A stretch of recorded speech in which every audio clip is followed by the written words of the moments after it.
Hello সবাইকে, আজকে আমাদের প্র্যাকটিস নোটসের আরও একটা এপিসোড আপনাদের সাথে শেয়ার করতে যাচ্ছি।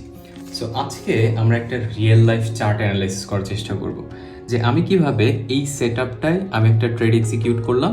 আর এই দিনটা ছিল হচ্ছে 7 তারিখের জুন, এই সেট আপটা ছিল এখানে 7 তারিখ। সো আজকের এই সেট আপটা হচ্ছে আজকে 11 তারিখ।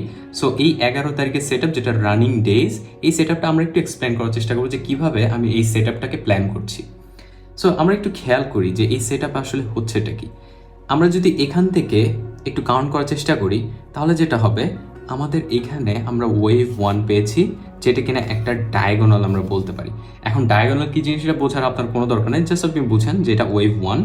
দেন ওয়েভ 2তে কীভাবে আসে আমি বলেছি, ওয়েভ 2 হচ্ছে জোর যে কটা স্ট্রাকচার হবে, যেমন 2, 4, 5 ওয়েভের মধ্যে 1 থেকে 5 ওয়েভের মধ্যে যদি 2 and 4 হয় তাহলে এটা হবে corrective structure. And corrective structure কি হয়, 3টা মুভ আসে, A, B and C।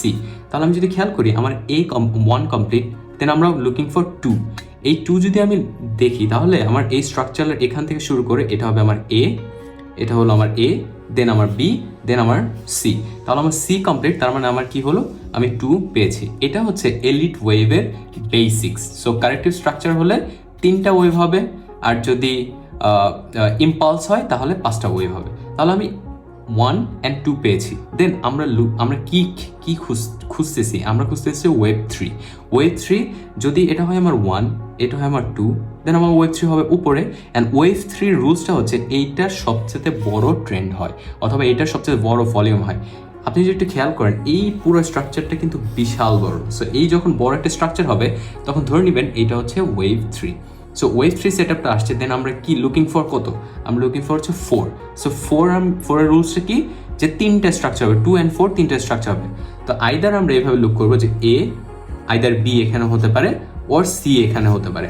এখন 4 এর ইনভ্যালিডেশনটা কি, 4 এর ইনভ্যালিডেশন হচ্ছে যখন 2 থেকে 3 পর্যন্ত আপনি ফিবোনাচি টানবেন তখন আপনি দেখবেন এখানে হয়তো যে 38 পয়েন্ট রিট্রেসমেন্ট আসবে, এখানে হতে পারে 50% রিট্রেসমেন্ট, এখানে হতে পারে 61% রিট্রেসমেন্ট। সো 61% রিট্রেসমেন্ট হচ্ছে একটা ইনভ্যালিডেশন আপনার 4 এর জন্য। তাহলে আপনি কি করতে পারেন, এখানে একটা সেট আপ দ্বারা করতে পারেন। এই সেট আপটা হতে পারে এখান থেকে আমি বাই করব, আমার স্টপ লস হবে এই 61% রিট্রেসমেন্ট যদি আমি রাশ ট্রেডার হই। আর যদি একটু ধৈর্য ধরে সুইং করি তাহলে এটার নিচে দিয়ে আমি এখানে একটা সুন্দর বাইং অপরচুনিটি সেট আপ করে নিতে পারি। সো এইভাবে আপনি আপনি এলিয়ট ওয়েভের যে বেসিক্স জানেন, আপনি এইভাবেও সুন্দর করে সেট আপগুলো নিজের মতো সাজিয়ে তারা করাতে পারেন।